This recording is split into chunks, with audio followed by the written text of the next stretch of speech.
Meron ba kayo mga boss na encounter na ganitong klaseng problema? Yung pag-switch nyo ng susi at paandarin yung mga boss ay nag-totally blackout na siya. So ang Lockout. problema nito mga boss, ang dahilan nito ay shorted ang ating linya. So kailangan natin i-troubleshoot. Hanapin natin yung shorted dito sa linya natin. So kaya nag-blackout yan kasi putol na yung switch natin kasi nga nag-short na siya. So hahanapin natin mga boss kung ano yung shorted. So pagtingin ko mga boss, sa starter motor ko, so pudpud na pala yung carbon brush. Ayan, kung napapansin yung mga boss, pudpud na siya. So ibig sabihin yan mga boss, positive negative kasi yan. So ang isa dyan negative, ang isa positive. Kapag mapudpud na yan mga boss, ay magsushort na po yan. So bumili ako ng carbon brush na para sa Rider J.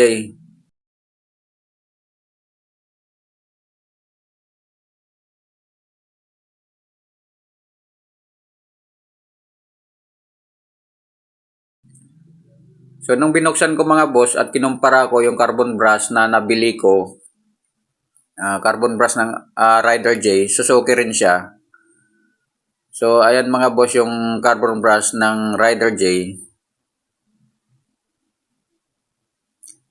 So yung kinumpara ko mga boss, ang carbon brush ng Rider J sa Suzuki Smash ay medyo malaki ng kaunti mga boss. So ayan mga boss, hindi siya papasok doon sa tamang pwesto ng carbon brush ng Smash. So kung napapansin nyo, yun yung Smash mga boss, yan pumasok siya. Yan. Tapos ito yung sa Rider J. So hindi siya papasok. Hindi siya papasok mga boss. So ibig sabihin mga boss, kahit hindi siya papasok, pwede naman siya magawa ng paraan. So, yung gagawin natin dyan mga boss, dahil ang carbon brush, pwede naman siyang lihaan. Pwede natin siyang bawasan mga boss.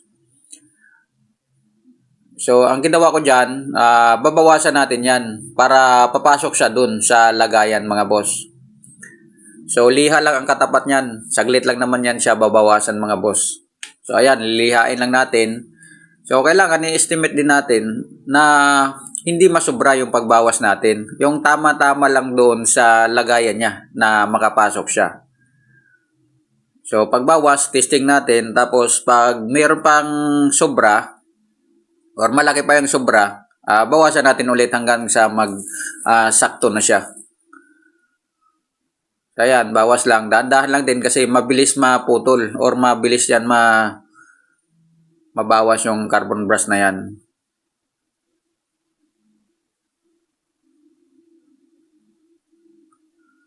So, ayan mga boss, nag-swak na siya, no? So, ito yung isa. Yun.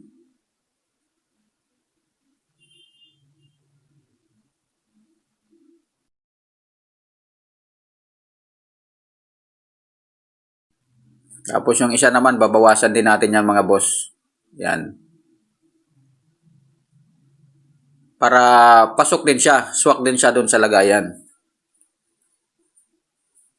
Para hindi masayang yung pera mga boss kapag makabili ka ng ibang carbon brush. Kung pwede namang bawasan mga boss, pwede diskartehan na lang natin para makatipid tayo. So importante kasi makatipid tayo ng pera ng gastos.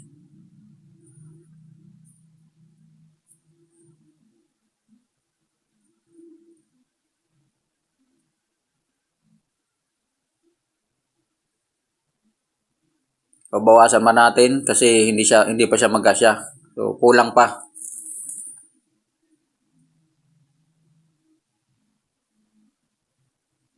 Tapos testing natin ulit. So walang problema kahit ilang beses tayo mag-testing mga boss. Ang importante, magkasya siya. Kasi ganun talaga kapag iba yung mabili mo. Tapos disponer lang boss. Disponer lang siya para hindi masayang yung pera natin sa pagbili ng carbon brush.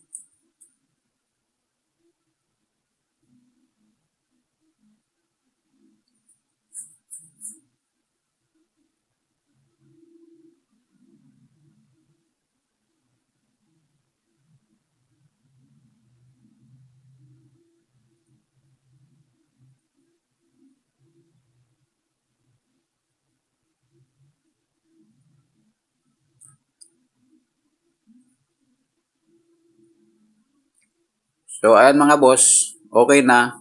So dahil na baklas naman natin mga boss, linisan na lang din natin bago natin ikabit. Oh, para hindi siya sasabit-sabit doon at saka malinis, maganda pag malinis yung loob. Para yung ikot ng rotor, swabe. Yung mga alikabok na kasi yan, pwede rin yan mag-cause ng short circuit eh. So ito yung rotor natin. So kailangan na rin natin i-check yung bearing kung okay pa. So okay pa naman yung bearing natin. At i-assemble na natin ito mga boss. So linisan muna natin lahat.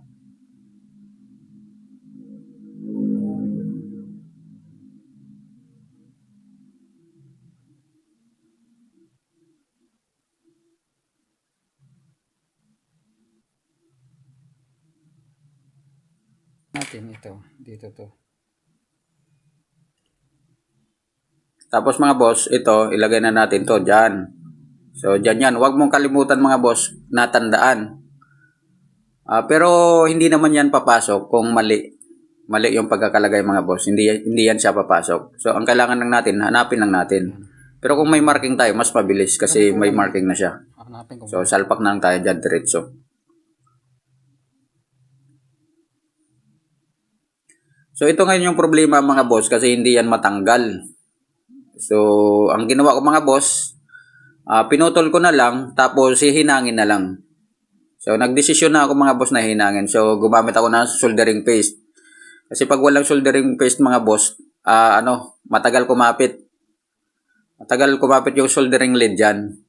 So ginawa ko, pahiran mo lang siya ng soldering paste. Tapos hinangin na natin. So ayan na mga boss, nahinang na natin. So kailangan tibayan lang natin yung pagkahinang natin para hindi siya matanggal sa loob kasi medyo mahirap din yan baklasin mga boss. So abala pa sa atin. So kailangan paghinang natin, kailangan tibayan na lang din natin. So yan mga boss, ibabalik na natin yan. So yan dyan siya. Tapos wag natin boss kalimutan ito ilagay yung insulation niya yan dyan sa carbon brush natin. Kasi importante mga boss, hindi magdikit yung carbon brush dyan sa metal na yan.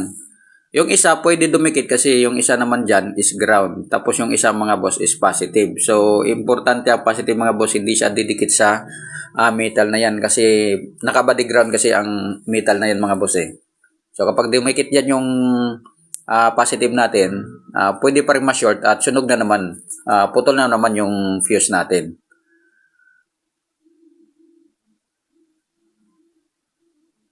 So, kapag maputol mga boss yung fuse natin at mag-back job tayo dyan, so, kakain na naman yan ng oras, so, abala pa mga boss. Kaya, dapat, pag gumawa tayo, kailangan, pulido din.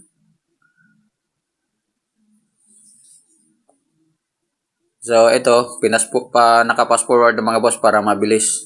Para, iiksi lang yung video natin. Yan, ilagyan ko na ng tornilyo. So, importante mga boss, yung tornilyo din natin, ipunin din natin. Kasi minsan, pag hindi natin naiipon yan, minsan kulang na. Minsan sobra, nakatipid. So, tapos yan mga boss, dyan yan natin ilagay. At huwag natin kalimutan mga boss, yung spring. Kasi sa lagayan yan dyan, mayroon yan mga spring mga boss. Kasi yan ang tutulak ng carbon brush natin papunta doon sa rotor natin mga boss. Yan kasi yung tutulak niyan eh. Kung walang spring mga boss, walang tutulak. So pag walang tutulak mga boss, walang contact na mangyayari. So kapag walang contact na mangyayari, hindi aandar yung starter motor natin. So ayan. So ilagay na natin yung carbon brush na binili natin. Yung ginawan lang natin ng paraan para kumasya. So dito mga boss sa part na to ay medyo mahirap talaga pag mag-isa ka lang. Kasi ang carbon brush mga boss, dalawa yan. So ang dalawang carbon brush mga boss ay may mga spring yan. So kapag mag-isa ka lang, medyo mahirapan ka talaga kasi walang hahawak sa spring at walang maglalagay ng rotor mga boss. So medyo mahirap siya pero nagawa naman ng paraan at kaya naman. So ang ginawa ko lang, ganyan lang, lalakasan mo lang ng piga, diskarte lang para mapasok yung rotor natin. So ayan mga boss. So, ipapasok lang natin yan. So, medyo mahirap siyang gawin pero kaya naman.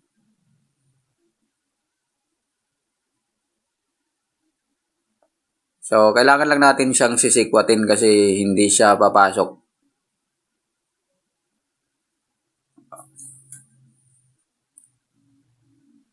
O, sikwatin natin yan mga boss para pumasok siya. So, daan-daan lang sa pagsikwat mga boss kasi mamaya maputol. So, ayan yung ano na yan. Baka maputol yung copper wire na yan. So, sayang lang yung pinaghirapan natin kapag maputol yan. Uulit kasi tayo mga boss pag maputol siya. So, kailangan ingatan natin. So, ayan mga boss, napasok na natin yung rotor. Ayan. Tapos itong negative mga boss, yan, ilalagay natin yan dyan sa tornilyo na yan. Kasi yung tornilyo na yan, nakadikit niya naman yan sa metal ng body. So, ang gagawin natin, sikwatin natin to mga boss. Ito yung importante kasi yan yung positive. Kailangan hindi siya sasayad sa metal. Kahit saang metal mga boss, hindi siya sasayad dapat. Kasi positive yan mga boss. Magsushort yung ano natin kapag sumayad siya. So, ang gagawin natin, ilagay natin yung isang terminal.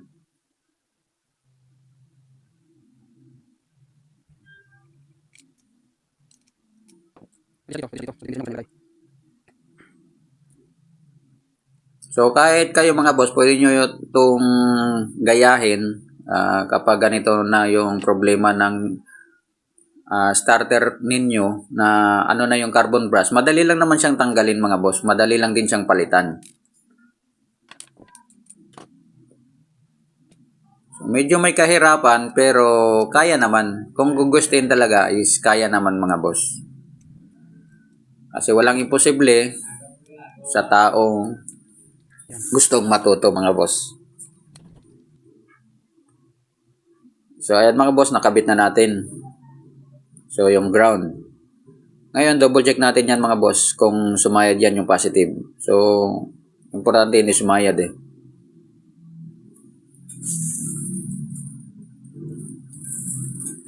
Yan, body ground kasi yan. Tapos ito yung positive. So all goods na mga boss. Nakabit na natin. So kailangan na lang natin ikabit yung cover. So, double check natin kung may mga naiwan pa. So dahil wala na, so ikakabit na natin yung pinaka-cover. Tapos ikot-ikotin natin yan mga boss kasi minsan may sumasayad. So hindi maiiwasan yan. Kailangan natin makasiguro para yung trabaho natin pulido. So ayan yung mga tornilyo. Ipunin nyo lang mga boss kasi medyo marami-rami din yung tornilyo niyan. So importante dyan, mabalik natin sa dati kung ano yung dati. Same pa rin sa pagbalik natin pagkatapos nating palitan ng carbon brush. Yun yung importante dyan.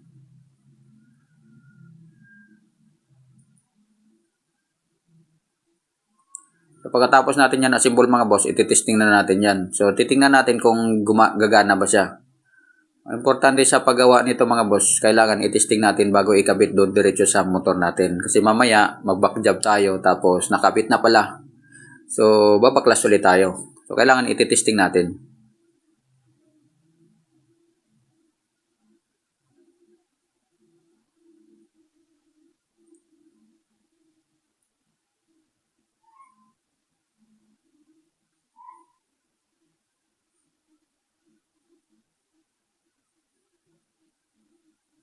So ikot-ikotin natin.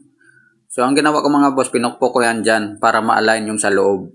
So ganun yung diskarte ko para mag-align siya.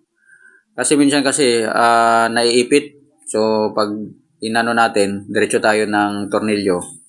Kahit misalign na siya, pinipwersa natin tornilyo. So ang mangyayari nun, maiipit. So ito na mga boss, iti-testing na natin. Kung successful ba or okay ba yung pagpapalit natin ng carbon brush sa starter motor natin. So ayan, yung positive lang lalagyan natin. Tapos yung body ground ng starter, idikit lang natin yan sa negative at paganahin natin. So ayan So, mga ayan. boss, gumana na siya. So all goods na. Kumana na.